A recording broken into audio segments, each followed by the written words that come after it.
There's nothing more comforting than a warm bowl of homemade soup in winter. So today we're sharing 3 delicious, healthy and super easy winter soups: tomato soup, broccoli and almond soup, and turmeric soup. Let's get started. We'll first start with the creamy tomato soup. For this, start by melting a little oil and butter in a pan. Now add cinnamon, black pepper, a bay leaf, garlic and ginger.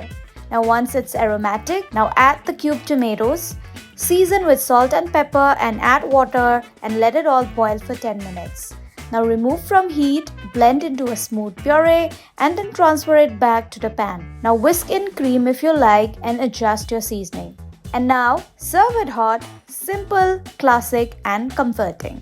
Now for our second soup, separate the broccoli florets from the stalk. Now boil a pot of water and heat a pan. Add oil and lightly fry the broccoli stalk. Now transfer the fried stalk into the boiling water and cook for 15 minutes. Now drain and keep both stalk and water aside. Now grind almonds with a little water into a coarse paste. Now melt butter in a pan, saute onions, garlic and green chilies till light brown. Now pour in the broccoli infused water and bring to a boil. Now add the almond paste. Meanwhile, puree the blanched broccoli stalk and florets and then add that puree into the boiling soup. Now mix gently, season with salt and pepper, add some tender broccoli pieces and a drizzle of olive oil. Creamy, nutty and super nourishing.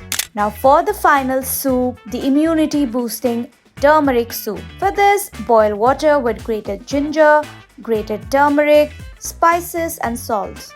Now let this reduce to 3/4, then strain. Now in another pan, heat oil and saute onions, mushrooms and carrots. Pour in the turmeric water, add salt, give it a good boil. Now finish with fresh coriander and serve piping hot.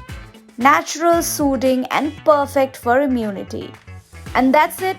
3 healthy winter soups that are warm, comforting and easy to make at home. If you try any of these, tell us in the comments which one is your favorite. For more such easy recipes, don't forget to subscribe to Times Foodie.